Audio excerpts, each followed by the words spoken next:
السلام عليكم ورحمة الله وبركاته.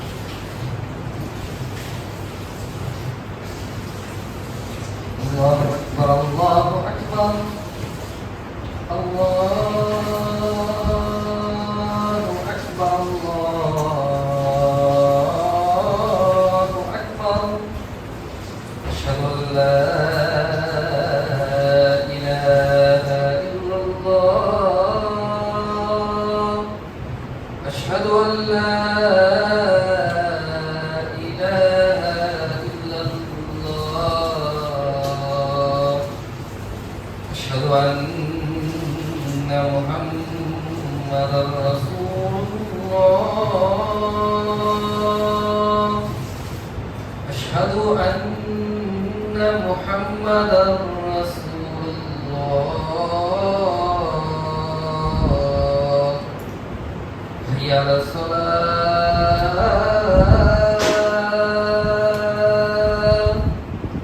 حي على الصلاة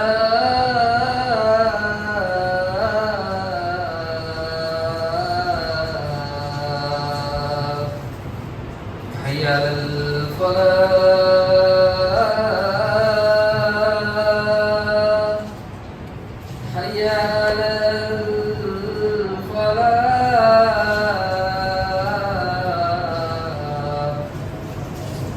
الله أكبر الله أكبر. لا إله إلا الله.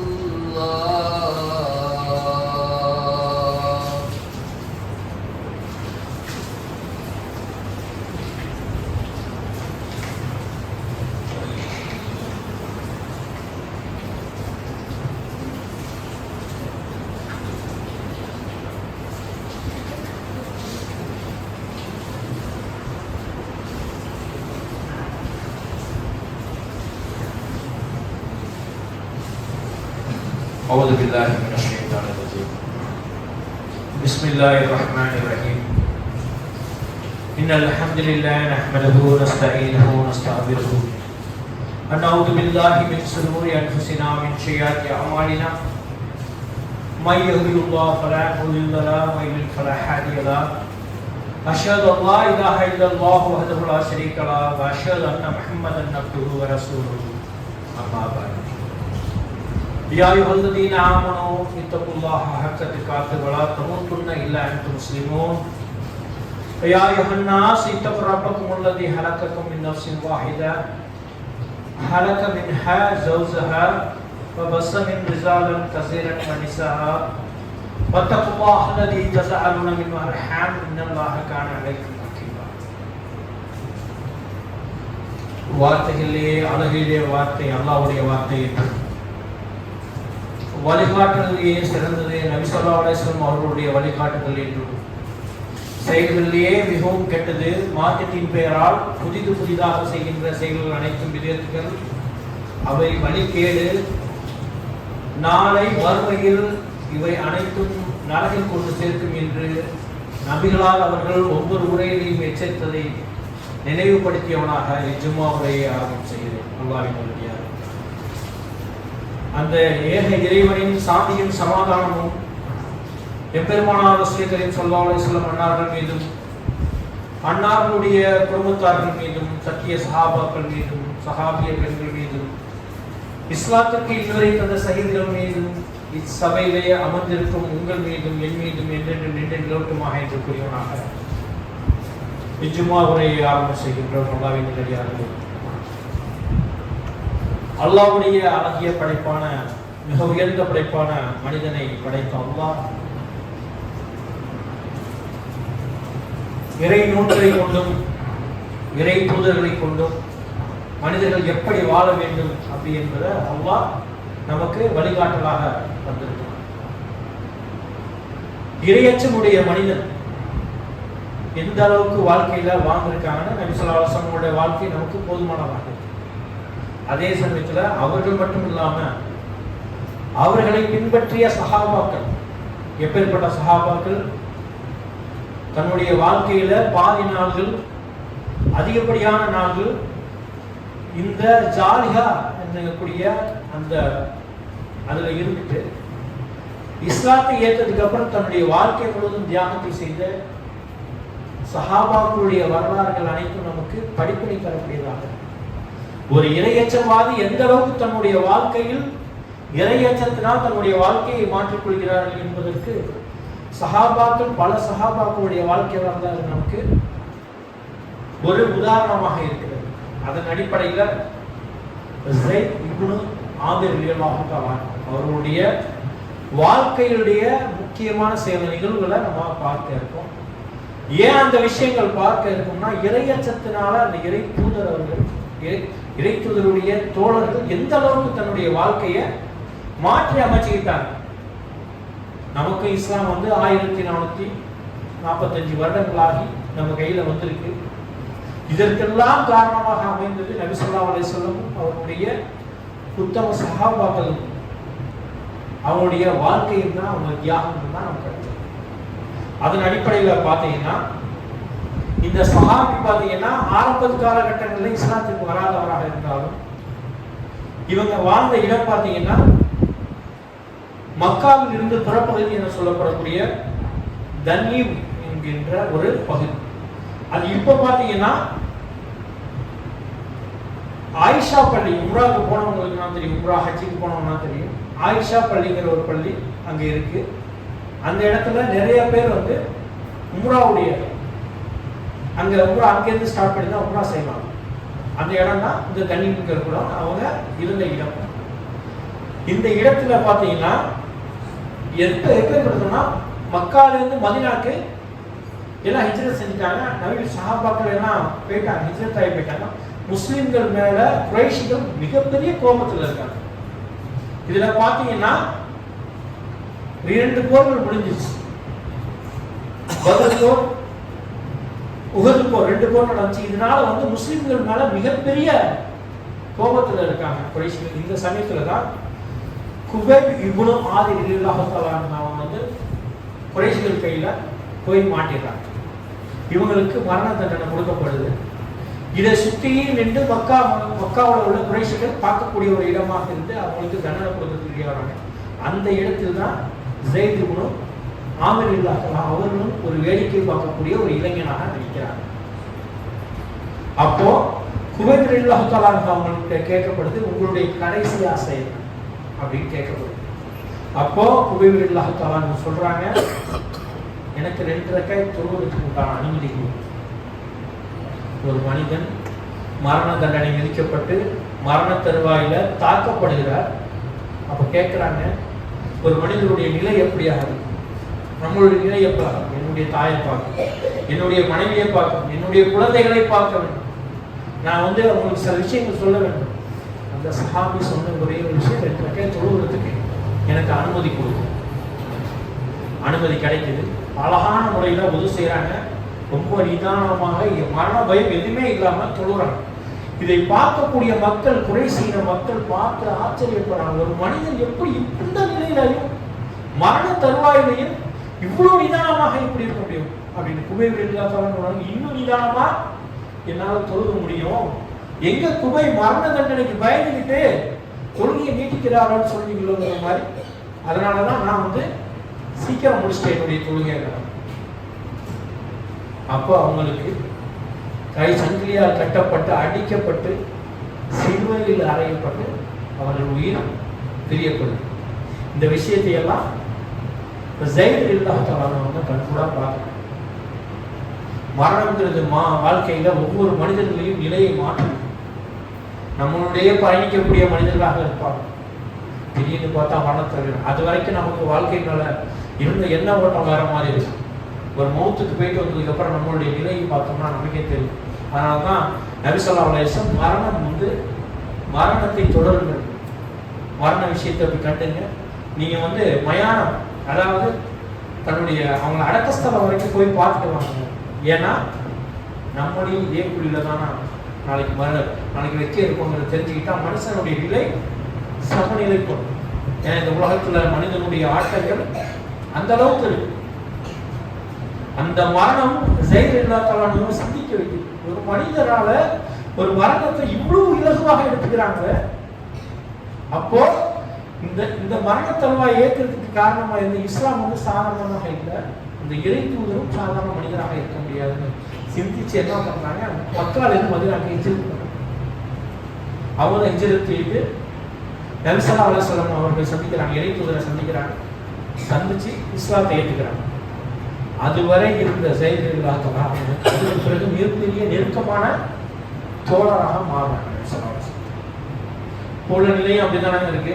பரம்பரையா இஸ்லாத்துல இருக்கும். நமக்கு இஸ்லாத்தை பத்தி நம்ம சில விஷயங்கள் கேட்டா நம்ம இல்லை. ஒரு மாற்று மத சகோதரர்கள் இஸ்லாத்துல ஈர்க்கப்பட்டு வரக்கூடிய இறை அந்த நபர் இன்னைக்கு இஸ்லாத்தை பத்தி எல்லா விஷயத்தையும் தெரிஞ்சு வச்சிருக்காரு. அவர் பரம்பரையா இருக்கிற நம்ம முஸ்லீமை பார்த்து அவர் வந்து ரொம்ப சங்கடப்படுறார். முஸ்லீம்கிற பேரை வச்சு இப்படி இருக்காங்க, ஒரு இறையச்சம் இல்லாத மனிதர்களாக வாழ்றாங்க. பேரளவு முஸ்லீமா பார்க்கத்தானே இருக்கும். எத்தனை பேரை பார்க்கணும் இஸ்லாத்துக்கு வந்தவர்களுடைய அவருடைய ஈடுபாடு இறையச்சம். அதே மாதிரி ஸைத் ரலியல்லாஹு தஆலா அந்த அளவுக்கு இஸ்லாத்துக்காக கைபர் போர்ல இருந்து அதுக்கப்புறம் எல்லா போர்லையும் தன்னுடைய வீரத்தை மார்க்கத்திற்காக அல்லாஹ்வுக்காக ஈடுபடுறாங்க. இவங்களுடைய இறையச்சமும் இவங்களுடைய மார்க்கத்தினுடைய ஈடுபாடு பார்த்து நபி ஸல்லல்லாஹு அலைஹி வஸல்லம் காலம் அதுக்கு அப்புறம் அபூபக்கர் சித்திக் ரலியல்லாஹு தஆலா உமர் ரலியல்லாஹு தஆலா அவங்க கலீஃபாக இருக்கும்போது இவங்களிடம் அனைத்து விஷயங்களுக்கும் ஆலோசனை கேட்கப்பட்டதாக அவருடைய வரலாறு சொல்லுது. அந்த அளவுக்கு இறையச்சவாதியாகவும் மார்க்க விஷயங்கள் அறிந்தவராகவும் ஸைத் ரலியல்லாஹு தஆலா அவங்க இருந்திருக்கிறாங்க. உமர் ரலியல்லாஹு தஆலா அவங்களுக்கும் ஸைத் ரலியல்லாஹு தஆலா அவ்வளவு நெருக்கமான நண்பர்களாக தோழர்களாக இருந்திருக்கிறாங்க. இப்போ ரெண்டாவது கலீஃபாவா உமர் ரலியல்லாஹு தஆலா அவங்க வந்து பதவி வகிக்கிறாங்க.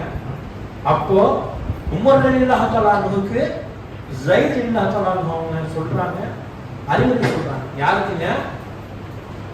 தக்வாதாரியாக போற்றப்படுகின்ற உமர் ரலியல்லாஹு தஆலா. நபி ஸல்லல்லாஹு அலைஹி வஸல்லம் சொன்னாங்க, உமர் ஒரு வழியில் வந்தா சைத்தான் இன்னொரு வழியாக சென்று விடுவான். அந்த அளவுக்கு தக்வாதாரி. அவங்களுக்கு யார் சொல்றாங்க? ஸைத் இப்னு ஆமிர் ரலியல்லாஹு தஆலா அவங்க சொல்றாங்க, அறிவுரை சொல்றாங்க. அந்த அறிவுரை எப்படி என்ன கருத்துக்களை சொல்றாங்கன்னா, நீங்கள் மக்களிடம் நடந்து கொள்கின்ற விஷயத்தில் அல்லாஹ்வுக்காக அஞ்சிக் கொள்ளுங்கள். என்னங்க, மக்களிடம் நடந்து கொள்ற பொறுப்புக்கு வந்துட்டீங்க, நீங்க பதவி ஏத்துட்டீங்க, மக்களிடம் நடந்து கொள்ற விஷயத்துல நீங்க அல்லாஹ்வுக்கு பயந்து கொள்ளுங்கள். அதே நேரத்துல அல்லாஹ்விடம் உரிமை கொண்டாடுறதும் போது அந்த உரிமைக்காக மக்களுக்கு அச்சப்படாது. அல்லாஹ்வுடைய விஷயத்துல மக்களுக்கு நீங்க எந்த அச்சமும் பட தேவையில்ல. அதே மாதிரி சொன்னதையே செய்யுங்கள். ஏனெனில் வாக்குறுதிகள் சிறந்தது, அதை நிறைவேற்றுவது. நீ சொன்னீங்கன்னா அந்த விஷயத்தை நிறைவேற்றி கொடுத்துருங்க, அதான் அல்லாஹ் விரும்புறான் அப்படிங்கிற சொல்றாங்க. அதுக்கப்புறம் சொல்றாங்க, உங்களோட நிர்வாகத்துல பொறுப்பேற்கிறாங்கள முஸ்லிம்கள், அவங்களுடைய விஷயத்தில் நீங்கள் எதை விரும்புவீர்களோ எதை வெறுப்பீர்களோ அதையே அவங்களுக்கு விரும்புங்க, அதையே அவங்களுக்கு விரும்புங்க. உங்களோட உண்டான நிர்வாகத்தில் இருக்கக்கூடிய முஸ்லிம்களுக்கு நீங்க உங்களுக்கு எதை விரும்புவீங்க, உங்க குடும்பத்துக்கு அதையே அவங்களுக்கு விரும்புங்க. நீங்க எதை விருப்பீங்களோ உங்க குடும்பத்துக்கு எதை விருப்பீங்களோ அதை அவங்களுக்கு விரும்புங்க, அவங்களுக்கு செய்யாது அப்படின்னு சொல்றாங்க. சத்தியத்தை அடைய எத்தகைய வெறுப்பு வந்தாலும் சமாளி. சத்தியத்தை அடையிறதுக்கு யார்கிட்ட எவ்வளவு பெரிய வெறுப்பு வந்தாலும் நீங்க அதை புறக்கணிச்சிருங்க. அல்லாஹ்வுடைய கட்டளை நிறைவேற்றுவது எல்லாரும் நீங்க சரியிடாதீங்க அப்படின்னு யாருக்கு யார் சொல்றா? ஸைத் இப்னு ஆமிர் ரலியல்லாஹு தஆலா அவங்க வந்து உமர் ரலியல்லாஹு தஆலா அவங்களுக்கு வந்து ஆலோசனை சொல்றாங்க பதவி ஏற்றதுக்கு அப்புறம். சிறிய காலங்கள் அப்ப பாத்தீங்கன்னா ஒவ்வொரு இடத்துக்கு கவர்னர் நியமிப்பாங்க. ஏன்னா இஸ்லாமிய ஆட்சி நல்லா பறந்து விரிச்சு நடந்துட்டு இருக்கு. உமர் ரலியல்லாஹு தஆலா ஒவ்வொரு ஏரியாவில் இருக்கிறதுக்கும் ஒவ்வொரு கவர்னர்கள் ஆரம்பிக்கப்படும் போது சிரியா நாட்டுடைய ஒரு இடமான ஹில்ஸ்ங்கக்கூடிய ஒரு பகுதிக்கு கவர்னர் நியமிக்க ஆலோசனை செய்யும் போது அந்த இடத்துல யாருங்க ஜெயித் ரலியல்லாஹு தஆலா அவங்களுடைய பேர் அடிப்படுது. உடனே என்ன பண்றாங்க, உமர் ரலியல்லாஹு தஆலா இவர் இருக்கிறதுக்கு சரி தகுதியான ஆளு அப்படின்னு சொல்லிட்டு அவங்கள அறிவிச்சிடறாங்க. அப்போ உமர் ரலியல்லாஹு தஆலா ஜெயித் ரலியல்லாஹு தஆலா அவங்கள அழைச்சி, ஜெயிதே உங்களை நாங்க ஹிம்ஸ்ங்கிற பகுதிக்கு கவர்னர் ஆக்கிருக்கோம். எவ்வளவு பெரிய கௌரவங்க, ஒரு கவர்னர் அமீர், அந்த இடத்துக்கு அந்த மாகாணத்துக்கு அமீர், எவ்வளவு பெரிய தகுதி. ஒரு நமக்குன்னா ஒரு சின்ன கிளையில ஒரு பொறுப்பு கொடுத்தாலே எவ்வளவு ஒரு இதா இருக்கும், நம்ம இந்த பொறுப்பா இருக்கணும். உலகத்தை நினைக்காமல் மறுமையை மட்டுமே நினைத்து வாழக்கூடிய சஹாபாக்களுடைய நிலையை பாருங்க. அப்போ சொல்றாங்க, யாரு ஒரு சந்தோஷப்படல, ஜெயித் ரலியல்லாஹு தஆலா இந்த பொறுப்பை நினைச்சு சந்தோஷப்படல. சொல்றாங்க, உமரே நான் மறுமைக்கான ஒரு வாழ்க்கையை வாழ்ந்துட்டு இருக்கிறேன், எனக்கு இந்த உலக விஷயங்கள்ல பொறுப்பை சாட்டி அதன் மூலியமாக அல்லாஹ்விடம் என்னை பாவியாக்கி விடாது. எப்படிங்க, உலக விஷயங்கள்ல என்னைய பொறுப்பாளியாக்கி நாளைக்கு அல்லாட்ட என்னைய பாவக்காரியா மாத்தி விட்டுறாங்க, எனக்கு வேணாங்கிறாங்க. பொறுப்பு கொடுத்தா இன்னைக்கு பொறுப்புக்காகவும் பதவிக்காகவும் அடிப்படை சண்டை, நல்லவனை கெட்டவனாக்குறது, இல்லாத பழிகளை அவன் மேல சொல்றது. ஒரு பொறுப்புதாரியா அந்த பொறுப்புல இருந்து விலகிட்டா அடுத்து வரக்கூடிய பொறுப்புதாரிய இவர் இப்படி செஞ்சிருக்கலாம் அப்படி செஞ்சிருக்கான்னு குறை சொல்றது, என்ன மாதிரி இல்லைங்கிறத காட்டுறது. ஒரு பொறுப்பை தூக்கி கொடுக்குறாங்க, அமீருல் மூமினீன் எது கொடுக்கும்போது சொல்லக்கூடிய வார்த்தை. உமர் ரலியல்லாஹு தஆலா கடுக்கிறாங்க, கோவப்படுறாங்க. எல்லாரும் சேர்ந்து என்னைய அமீருல் மூமினீன் ஆக்குனீங்க, கலிஃபாவை ஆக்கி உட்கார வச்சிட்டீங்க, நீங்க எல்லாம் மறுமையை நினைச்சு வாழ்வீங்க, நான் வந்து உலகம் முழுவதும் தூக்கிட்டு இருக்கணுமா, நான் மட்டும் கஷ்டம், எனக்கு உதவ மாட்டீங்களா அப்படின்னு கேட்கப்படும் போது ஜெயித் ரலியல்லாஹு தஆலா சிந்திச்சு சொல்றாங்க, அவர் சொல்ற விஷயத்துல நியாயம் இருக்குதான் செய்துன்னு உணர்ந்து, சரி அல்ஹம்துலில்லாஹ், அல்லாஹ்வின் நாட்டு அதுவாங்க அதுவே இருக்கட்டும், நான் செல்றேன் அப்படிங்கிறாங்க. அப்ப என்ன பண்றாங்க, உமர் ரலியல்லாஹு தஆலா ஒரு நாட்டுல இருந்து இன்னொரு நாட்டுக்கு போறாங்க பயணத்துக்கு. அப்ப என்ன பண்றாங்க, ஒரு நல்ல ஒரு பொருளாதாரத்தை கொடுத்து நீங்க போங்க, போய் அங்க பொறுப்பேற்றுங்க அப்படின்னு சொல்லி அனுப்பி வருவாங்க. ஜெயித் ரலியல்லாஹு தஆலா அப்பதான் திருமணம் செய்து புதிது அவங்க தன்னுடைய புது மனைவியோட போறாங்க, அந்த பொருளாதாரத்தை கொண்டு போறாங்க. இருக்கக்கூடிய பகுதிக்கு போயிட்டு தன்னுடைய வாழ்க்கைக்கு அடிப்படை தேவையான பொருட்களை மட்டும் வாங்குறாங்க. வாங்கிட்டு தன்னுடைய மனைவி இடத்துக்கு சொல்றாங்க, நம்ம வந்திருக்கக்கூடிய இந்த இடமானது மிகப்பெரிய வியாபாரம் தரம் கொண்ட நகரம், அதனால நம்முடைய பொருளாதாரத்தை தொழில போட்டோம்னா வியாபாரத்துல போட்டோம்னா மிகப்பெரிய லாபம் கிடைக்கும் அப்படிங்கிறாங்க. உடனே மனைவி சொல்றாங்க, அந்த லாபம் அந்த தொழில போடுறீங்களா, தொழில் நஷ்டம் அடைஞ்சுன்னா என்ன பண்ணீங்க, ஒவ்வொரு மனைவி கேட்கக்கூடியது பெரிய பொருளாதாரம் நம்மள்ட்ட இருக்குது, அதை மட்டும் ஒரு தொழில போட போறோம், அது லாபம் வருமா நஷ்டம் வருமா கேட்பாங்க. அதே அந்த மனைவியும் கேட்கிறாங்க. அப்போ ஜெயித் ரலியல்லாஹு தஆலா சொல்றாங்க, அந்த தொழில் செய்பவரிடம் நன்கு விசாரித்து லாபம் கிடைக்க தொழில நான் முதலீடு செய்யறேன் அப்படின்னு சொல்லிட்டு வெளியில வர்றாங்க. அவ்வளவு பொருளாதாரத்தையும் ஏழை எளியவர்களுக்கு வறியவர்களுக்கு தான தர்மம் செய்யும். எந்த தொழில் எங்க பண்ணியிருக்காரு அவரு, நம்ம பொருளாதாரத்தை எதுல பண்றோம், அவங்களுடைய சகாபாக்கள் பொருளாதாரத்தை எதுல பண்ணாங்க, மறுமைக்குண்டான சேமிப்பு. செய்கின்ற சேமிப்பு எதுக்குள்ளதுங்க, மறுமைக்குண்டானது. ஒவ்வொரு தடவையும் மனைவி கேட்கும் போதெல்லாம் சொல்றாங்க, ஏங்க தொழில முதலீடு செஞ்சீங்களா, என்ன அல்ஹம்துலில்லாஹ் அல்லாஹ் மிகப்பெரிய லாபம் கிடைச்சிட்டு சொல்றாங்க. சொல்லப்பட்டு இருக்கும்போது ஒரு சமயம் அவங்க சொந்தம் பந்தம்னா வரும்போது அப்பையும் கேட்கிறாங்க மனைவி, அப்பையும் சொல்றாங்க நல்ல லாபம் கிடைச்சிச்சு. சொந்த பந்தங்களுக்குலாம் தெரிஞ்சு என்ன பண்றாங்க, சிரிக்கிறாங்க. அப்பதான் அவங்க மனைவிக்கு தெரியுறாங்க ஏன் சிரிக்கிறாங்க, என்ன செஞ்சு வச்சிருக்கீங்க. அப்பதான் சொந்த பந்தமே சொல்லிடுச்சு, அவர் எந்த முதலீடும் பண்ணவில்லை, அப்பயே அந்த பொருளாதாரத்தை தான தர்மங்கள் செஞ்சுட்டாங்க. மனைவிக்கு மிகப்பெரிய கோபம், என்ன இப்படி பண்ணிட்டீங்களே. இப்ப சொல்றாங்க ஜெயித் ரலியல்லாஹு தஆலா, என்னோடு பயணிச்ச எத்தனையோ தோழர்கள் இன்னைக்கு உலகத்துல இல்லை. மறுமைக்கு உண்டான விஷயத்தை அவங்க தேடிட்டு போயிட்டாங்க. நான் இந்த உலக வாழ்க்கையை எதிர்பார்க்கல, மறுமைக்கு உண்டான வாழ்க்கையை தான் நான் எதிர்பார்க்கிறேன், அதற்குண்டான சேமிப்பை தான் நான் செஞ்சிட்டு இருக்கேன்னு சொல்லிட்டு மனைவி சொல்றேன்.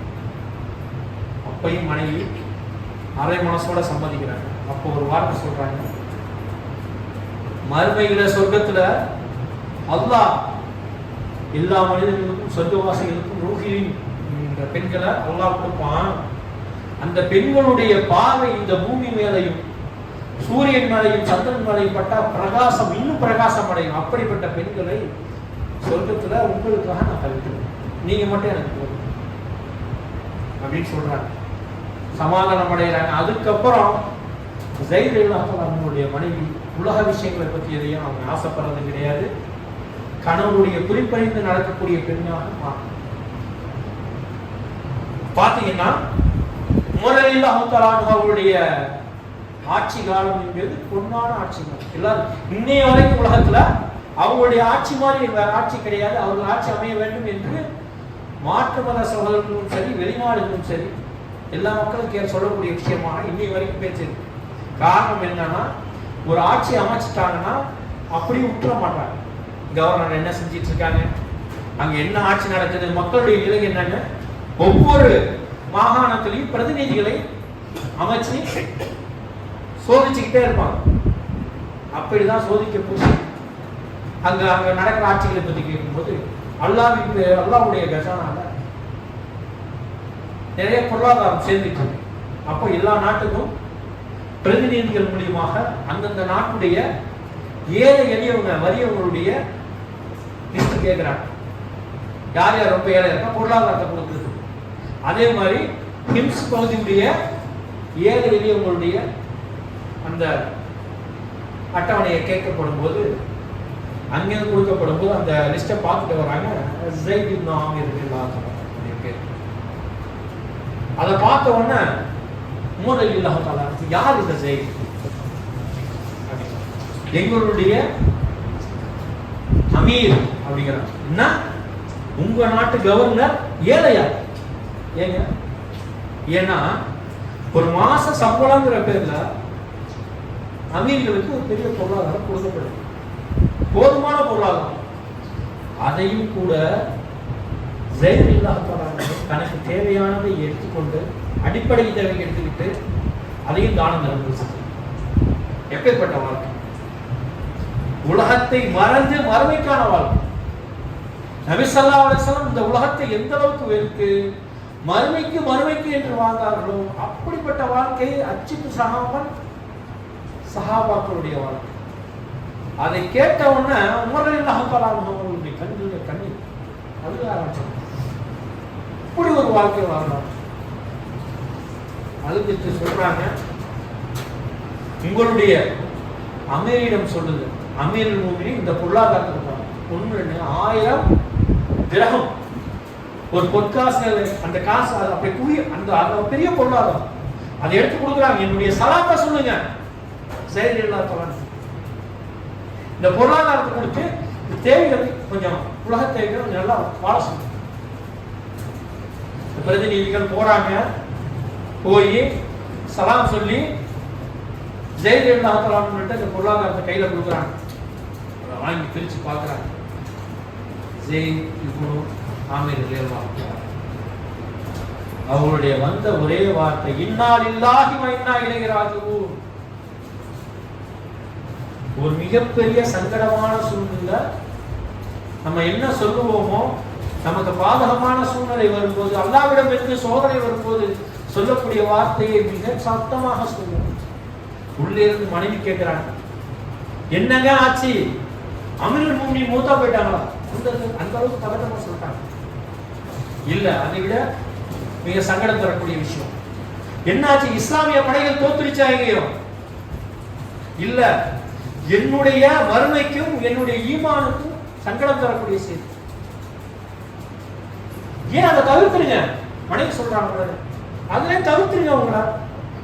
அப்ப நீங்க எனக்கு உதவி செய்யுங்க. மனைவி சொல்றாங்க, என்ன நடக்குது ஏது நடக்குதுன்னு தெரியாது. சரிங்கிறாங்க.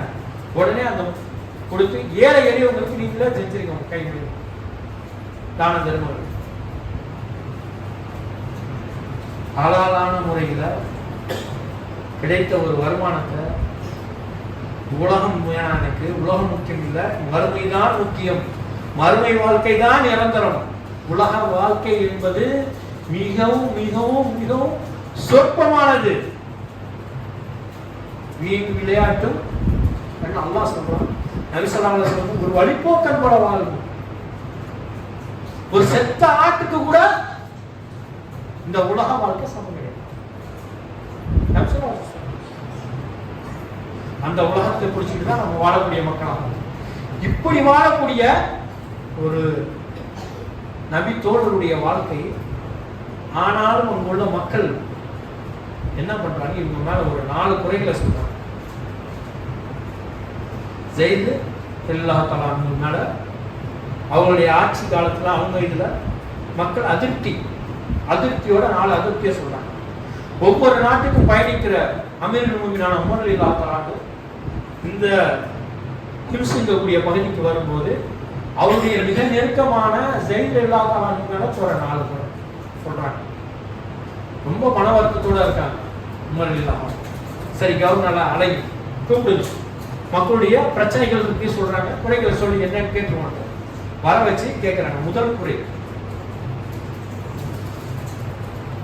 ஜெயித் ரலியல்லாஹு தஆலா அவங்க எப்ப பார்த்தாலும் தன்னுடைய அலுவலுக்கு வரக்கூடிய டைமை பார்த்தீங்கன்னா லோஹருக்கும் கொஞ்சம் முன்னாடி தான் வருவாங்க.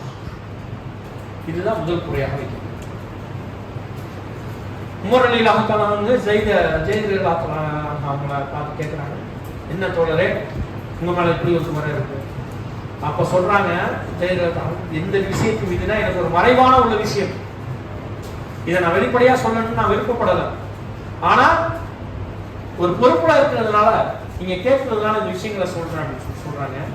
என்னுடைய வீட்டுல வேலையாட்கள் இல்லை, என் வீட்டு வேலையை நாங்க தான் செய்யறோம். என் குடும்பத்திற்கு மாவு பிசைந்து அதை ரொட்டி சுட்டு கொடுத்து உணவு கொடுத்துட்டு தான் நான் வருவேன். அதற்கு தான் எனக்கு அவ்வளவு டைம் ஆகும். என்னங்க, ஒரு அமீர் கவர்னர் அவர் வீட்டுல செய்யக்கூடிய வேலைகள் இருப்பாங்க அந்த குடும்பத்திற்காக. நம்ம சம்பாதிக்கக்கூடிய நம்மளுடைய நிலைகளை வீட்டுல ஒரு வேலை சொல்லி 2வது வேலை சொல்லிட்டா நான் பொழப்பு நடத்துறதா வீட்டு வேலை செய்யறதா, அப்ப என்ன பண்றதுன்னு கேட்கக்கூடிய கேள்வியா தான் நம்மள்ட்ட இருக்கு. சொல்றாங்க இதே மாதிரி சூழ்நிலை, அப்படி ஒரு எளிய வாழ்க்கை. 2வது விஷயம் சொல்றாங்க, இரவில் இவர்கள் எங்களை சந்திக்கிறதே கிடையாது. இரவுல எங்களை இவர் சந்திக்கவே மாட்டாங்க. ஜெயித் ரலியல்லாஹு தஆலா கேட்கும்போது சொல்றாங்க, இதுனா அல்லாஹ்வும் எனக்குள்ள மறைவான விஷயங்களை நான் சொல்றதுக்கு சங்கடமாக இருக்கு, இருந்தாலும் சொல்றேன். பகல் நேரங்கள்ல மக்களுக்காக பணி செய்கிறேன், இரவு நேரங்கள்ல என்னை படைத்த ரப்புக்கும் நான் இறை வணக்கத்தில் ஈடுபடும். அது அல்லாஹ்வுக்காக ஒதுக்கிய இரவு நேரம் அப்படின்னு சொல்லி சொல்றாங்க. 3வதாக இவர் மாதத்தில் 1 நாட்களோ 2 நாட்களோ எங்களை சந்திப்பதே இல்லை, எங்களை சந்திக்கவே மாட்டேங்கிறார் அப்படின்னு சொல்லப்படுது.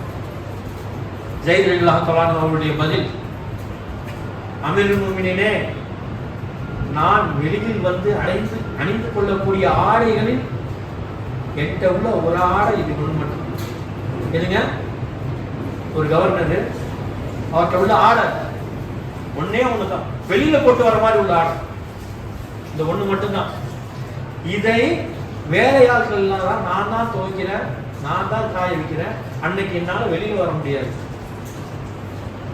ஏங்க, அதனால வெளியில வர முடியாது, அதனால அன்று ஒரு நாள் மக்களை நான் சந்திக்கணும். எப்பேற்பட்ட வாழ்க்கை நினைச்சு பார்க்க முடியுமா நம்மளால? நம்ம எங்கேயாவது ஒரு ஊருக்கு போகணும்னா 3 சட்டை 4 சட்டை எடுக்காம நம்மளால இருக்க முடியும். பொருளாதாரம் அல்ல, அல்ஹம்துலில்லாஹ் மிகப்பெரிய பொருளாதாரத்தை அல்லாஹ் கொடுத்துருக்கான். அதுக்காக இப்படி இருக்கிறது இல்லை, அவங்களுடைய உள்ளட்சமும் அவங்களுடைய நிலையும் எப்படி இருக்கு, நம்மளுடைய நிலை எப்படி இருக்கு, ஒரு உரசல் தான். 1400 வருஷங்களுக்கு முன்னாடி நடந்த ஒரு விஷயத்தை நம்ம ஏன் இப்ப பேசிட்டு இருக்கோம்னா என்ன காரணம்? அவங்க நிலை எப்படி இருந்துச்சு, நம்ம நிலை எப்படி இருக்கு. உலகத்துல நம்மளுடைய நிலை, உலகத்துக்காக நம்ம வாழ்க்கை மறுமையை நடந்த வாழ்க்கையாக வாழ்ந்து கொண்டிருக்கிறோமே, ஏன் என்ன காரணம்? உள்ளச்சம் இரையச்சங்கிறது மட்டும் இந்த அளவுக்கு. நான்காவதாக ஸைத் இப்னு ஆமிர் ரலியல்லாஹு தஆலா அடிக்கடி மயங்கி விழக்கூடியவர்களாக, அடிக்கடி மயங்கிறவங்க டக்கு. அது அமீர் மேல உள்ள அக்கறையாகவும் மக்கள் சொல்றாங்க, அடிக்கடி மயங்கி விழக்கூடியவராக. உமர் ரலியல்லாஹு தஆலா கேட்கிறாங்க, ஏன் ஸைத் என்ன விஷயம்? சொல்லக்கூடிய விஷயங்களை பாருங்க, இரையச்சம் எந்த அளவுக்கு நிறைந்து வழிகிறது அப்படி. நான் இஸ்லாத்திற்கு முன்பு உபைப் ரலியல்லாஹு தஆலா அவர்களுக்கு தண்டனை கொடுக்கப்படும் போது அந்த இடத்தில் நான் இருந்தேன். அவர்களை சொல்லி நடந்தா வண்ணம் சித்திரவதை செஞ்சாங்க. எப்படி சித்திரவதை? கிழிச்சி நார்மலாக கிழிக்கிற அளவு குத்தி ரத்த சேதங்கள் அவ்வளவு. அந்த கஷ்டத்துல இருக்கும்போது உபைப்ட அந்த குறைசிகள் கேட்கிறாங்க, உபைபே, இந்த இடத்தில் முஹம்மது இருக்கலாம் என்று நினைக்கிறீர்களா? உங்களுக்கு அந்த எண்ணம் வருதா அப்படின்னு கேட்கிறாங்க. நான் அந்த அளவு கஷ்டப்படுறீங்களா? அப்போ உபைப் ரலியல்லாஹு தஆலா சொல்றாங்க, என்னுடைய குடும்பத்தில் சந்தோஷமாக இருந்து கொண்டு என்னுடைய இறை தூதருடைய ஒரு காலில் ஒரு முள்ள கூட குத்த விடமா, எங்க குடும்பத்தை காப்பாத்திக்கிட்டு எங்க இறை தூதர் காலில் ஒரு முள்ள கூட நான் குத்த விட மாட்டேன் அப்படின்னு சொல்றாங்க. எவ்வளவு பெரிய பாசம் ரசூலுல்லாஹ் மேல, பின்பற்றுதல் எந்த அளவுக்கு இருந்துச்சு. இந்த இடத்துல இருந்த ஸைத் ரலியல்லாஹு தஆலா சொல்றாங்க, நான் அந்த இடத்துல இருந்த என்னால எதுவுமே பண்ண முடியல, அதை நான் தடுக்க முடியல. நான் ஒரு சாட்சியா இருக்கேன். நாளைக்கு அல்லாஹ் இதன் மூலியமாக எனக்கு தண்டனையில கொடுத்துருவானோ, என்னை குடிச்சிருவானோ நினைக்கும் போது என்னால முடியல. நான் மயங்கிடுறேன், என்னை நிலை மறந்துடுறேன், என்னை நிலை மறந்து மயக்கம் விட்டுறேன் அப்படின்னு சொன்னாங்க. உமர் ரலியல்லாஹு அன்ஹு சொன்னாங்க, என்னுடைய தோழர் சரியாகத்தான் இருக்கிறார், எனக்கு தோழர் மேல எந்த குறையும் இல்லை அப்படின்னு சொல்லிட்டு அப்பையும் ஒரு பொருளாதாரத்தை கொடுக்குறாங்க உமர் ரலியல்லாஹு அன்ஹு. ஸைத் ரலியல்லாஹு அன்ஹு இதை வச்சு இப்படி வாழாதீங்க, இன்னும் கொஞ்சம் வசதியோட கொஞ்சம் பொருளாதாரத்தையும் கொஞ்சம் இது பண்ணுங்க. அந்த பொருளாதாரத்தை கொண்டு போறாங்க மனைவிட்ட. மனைவி கேட்கிறாங்க, என்னங்க இது என்ன பண்றது? நம்மளை விட தேவையுடையவங்க நிறைய பேர் இருக்காங்க, அவங்களுக்கு அல்லாஹ்வின் பாதையில கடனா கொடுத்துருவோம். கடனானா இந்த உலகத்தை வாங்குறதுக்கு இல்ல, மறுமைக்கு வாங்க. மறுமை தாங்க இலக்கு. சஹாபாக்களுடைய இலக்கு மறுமை, மறுமை, மறுமை. நம்முடைய இலக்கு எல்லாம் நான் பேசக்கூடிய நானாக இருக்கட்டும். இந்த உலகங்கிற வாழ்க்கையாக வாழக்கூடிய மக்களாக இருக்கும். அல்லாஹ் மறுமைக்குரிய மக்களாக அல்லாஹ் உங்களை என்னையும் ஆக்குவானாக என்று கூறி என் உரையை முதல் உரையை நிறைவு.